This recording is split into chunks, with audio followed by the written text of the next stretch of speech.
बिस्मिल्लाहिर्रहमानिर्रहीम। अस्सलाम वालेकुम स्टूडेंट्स। आज हम grade 9th English A unit number 1 the saviour of mankind की एक्सरसाइज यानी कि वोकेबुलरी और इसमें आने वाली ग्रामर को डिस्कस करेंगे जो हमारे सिलेबस का हिस्सा है। ठीक है, तो आप आएंगे वोकेबुलरी में। ये ए है, write the contextual meanings of the following words then consult triggers to find out their synonyms. तो आपने सिंपली क्या करने हैं कि इनके साइनोनिम्स प्रिपेयर करने हैं। आप कहीं से भी कर सकते हैं, मीन कि आपके पास कोई सनशाइन है या पायलट है, वहां से भी आप इसको प्रिपेयर कर सकते हैं। चलिए मैं आपको बताता चलूं। डेजलिंग का जो साइनोनिम है वो बनता है extremely bright. Dazzling mean extremely bright. Imagination, imagination का है क्रिएटिव, फैंसी या आइडिया। रिमार्केबल, रिमार्केबल है एक्स्ट्रा ऑर्डिनरी। ठीक है, डेजलिंग का क्या मीन था? तेज, बहुत ज्यादा तेज। डेजलिंग रेस पड़ा था ना, आंखों को चुदिया देने वाली। इमेजिनेशन तसव्वुर को कहते हैं। रिमार्केबल एक्स्ट्रा ऑर्डिनरी, बहुत ही ज्यादा जो होता है जहीन। कंपोज्ड लिखी गई थी ना, इसका मीन कंपोज्ड ये सेकंड फॉर्म में है। आप राइट नहीं, रोट राइट करेंगे। Wrote, WROT, wrote. कंप्राइज्ड या सेफ, सॉरी ये वर्सिफाइड। रोट, कंप्राइज्ड या वर्सिफाइड, VERSIFIED। प्रिजर्वेशन होता है हिफाजत, इसका बनेगा प्रोटेक्शन, सेफ या सिक्योर। बेस्टॉफ्ड कहते हैं नवाजना। कन्फर्ड पढ़ा था ना, कन्फर्ड एज कन्फर्ड, ये भी बेस्टॉफ्ड सेकंड फॉर्म यहां पे, इसलिए कन्फर्ड लगाएंगे। मैसेज, मैसेज मीन क्या है? पैगाम यानी कि कम्युनिकेशन। सुपरस्टिशन तोहमत, रॉन्ग कंसेप्शन, या आप ये कर लें इसका कि अनरिसोनिंग फियर, UNREASONING, अनरिसोनिंग फियर। अबंडन होता है हार जाना, छोड़ देना, तरक कर देना, गिव अप। तो आपको यहां से भी सिनोनिम आ सकता है, आपको सिनोनिम्स यहां से भी आ सकते हैं। वो मैंने इसलिए नहीं आपको करवाया कि वो ऑलरेडी ऊपर सामने दिए हुए हैं। ये सिनोनिम्स हैं, कहते हैं तो ये कर देता हूं। अनपैरेलल्ड कहते हैं बेमिसाल को, अनमैच्ड। ड्यून्स कहते हैं रेत के टीले, सैंडी हिल्स। डेजलिंग कहते हैं, पढ़ा हमने अभी, बहुत तेज, एक्सट्रीमली ब्राइट। ट्रॉपिकल कहते हैं बहुत गर्म, वेरी हॉट। एलोक्वेंस कहते हैं, एलोक्वेंस जहीन, फ्लुएंट। प्रोमलगेशन यानी कि आमद, advent. Dispensation spreading of message यानी कि पैगाम की तबलीग। वर्ज कहते हैं किनारा, एज। केओस तबाही, कंफ्यूजन। क्रम्बल टुकड़े टुकड़े हो जाना, ब्रेक इनटू पीसेस। सॉलिट्यूड कहते हैं तन्हाई को, the state of being alone. अच्छा याद रखिएगा, एग्जाम में बहुत ज्यादा या बहुत लेंथी वाले जो सिनोनिम्स होते हैं ना वो नहीं आते, लेकिन आप प्रिपेयर कर लें। मेडिटेशन, मुराकबा, थिंकिंग डीपली इन साइलेंस, इतना ही काफी है। या स्पेशली फॉर रिलीजियस रीजंस, ये भी आप साथ कर सकते हैं। कंपैशन कहते हैं हमदर्दी को, स्ट्रॉन्ग फीलिंग्स ऑफ सिंपैथी, बस इतना ही काफी है। एरेडिकेट, रिमूव यानी कि खत्म करना। बेस्टॉफ्ड विद, नवाजना, to confer as a gift. Proclaim, ऐलान करना, डिक्लेयर। नेक्सस कहते हैं बंधन को, जैसे किसी रिश्ते में इंसान बंध जाता है ना तो उस रिश्ते को नेक्सस भी बोलते हैं। और complicated series of connections between different things यानी कि डिफरेंट थिंग्स यानी कनेक्शन एक दूसरे के साथ हो जाना। पेगन, डिसबिलीवर्स यानी कि काफर। रिनाउंस, रिनाउंस कहते हैं to state publicly that you no longer have a particular belief यानी कि एक होता है, इसका मीन दस्तबरदार भी हो जाना होता है, इनको छोड़ देना। डिमोलिश कहते हैं डिस्ट्रॉय, तबाह को, तबाह। थियोलॉजी, यानी कि मजहबी सोच, नजरिया, या जैसे हम कहते हैं ना आइडियोलॉजी, ये वही चीज है थियोलॉजी, मजहबी अकायद को भी कहते हैं। एवरलास्टिंग, नेवर एंडिंग, कभी ना खत्म होने वाला। उसके बाद है प्रोजलेटाइजिंग, प्रीचिंग यानी कि तबलीग। Transformation, complete change in somebody. Embodiment, living example. Proselytizing तबलीग, तबलीग करना। ट्रांसफॉर्मेशन कहते हैं तब्दीली, किसी इंसान में किसी चीज का चेंज हो जाना। एम्बॉडीमेंट, जिंदा एग्जाम्पल। तो ये पेपर में आपको कैसे आएंगे, ये सिनोनिम्स जो हम पढ़ रहे हैं ये एमसीक्यूज में आएंगे आपको। तो आपको साथ में एमसीक्यूज दिया होगा, एक वर्ड होगा उसका सिनोनिम होगा और आपने इसको प्रिपेयर कर मतलब राइट करना होगा कि सही सिनोनिम क्या है। उसके बाद है option B, match column A with B to find the meanings of the words. ये भी पेपर में आ सकते हैं और यहाँ पे आपको कॉलम नहीं आएगा, बोर्ड में कॉलम नहीं आएगा, स्टेटमेंट होगी। पूछेगा चार्म का सिनोनिम क्या है तो आप बताएंगे, ठीक है। चार्म, चार्म कहते हैं, अभी हम देखते हैं जी यहां पे लैमिनेट नहीं, पहले मैं इनके मीनिंग्स आपको बता दूं सबके ताकि आपको आइडिया हो जाए। चार्म दिलकश को कहते हैं। कंपोज पढ़ा ऊपर हमने, लिखना। सिविलाइजेशन, तहजीब। फेथ, अकीदा। एरेडिकेट, खत्म करना। चार्म का एलिमिनेट भी नहीं हो सकता, बिलीफ भी नहीं हो सकता जी। हम देखते हैं अभी चार्म की कॉलम मिलाएंगे आप। सरप्राइज, ओहो,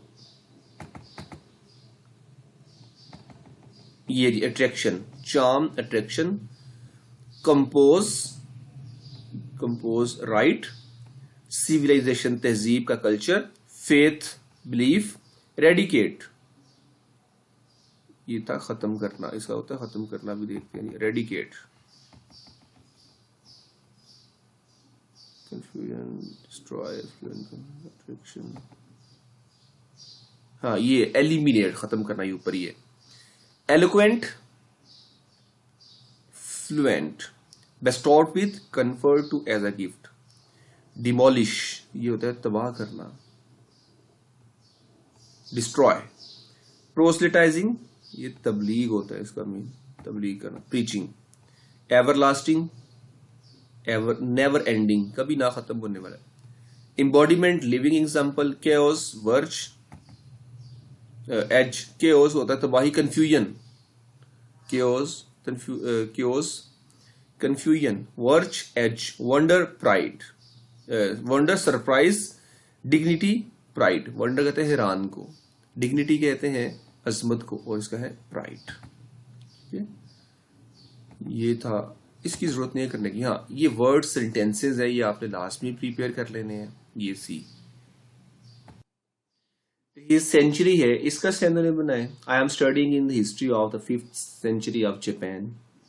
Conquest, the conquest of Sindh by Muhammad bin Qasim is great event in Indian history. मैं इसीलिए आपकी बुक से ही सेंटेंसेस दे रहा हूँ आपको, आपकी पायलट से, कि आप लोगों ने यहाँ से ही प्रिपेयर किए होते हैं और बोर्ड में, ताकि आपको आसानी हो जाए राइट करने के लिए। इसलिए मेरी कोशिश है कि जो आपकी बुक से है ना, या आपकी पायलट से है, मोस्टली स्टूडेंट्स पायलट यूज करते हैं और ये वहीं से प्रिपेयर करें, इन प्रिपेयर करते हैं। तो इसलिए मेरी कोशिश है कि उन्हीं को पढूं ताकि आपके रिवीजन हो जाए।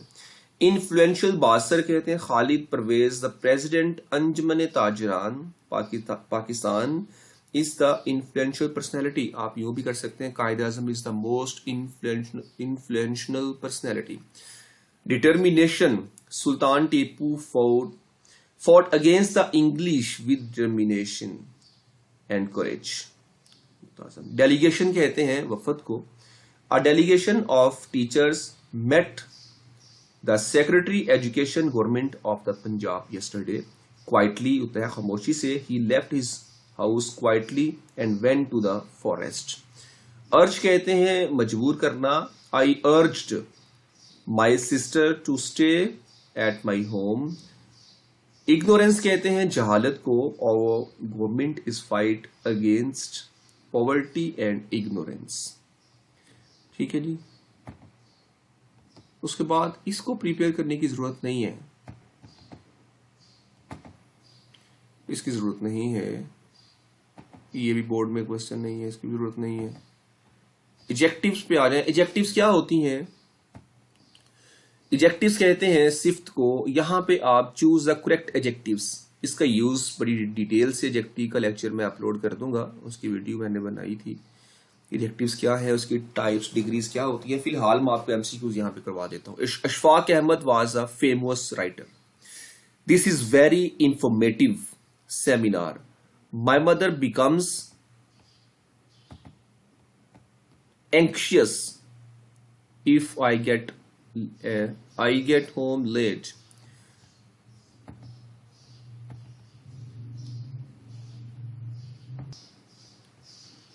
It is advisable to get the correct information from the university office.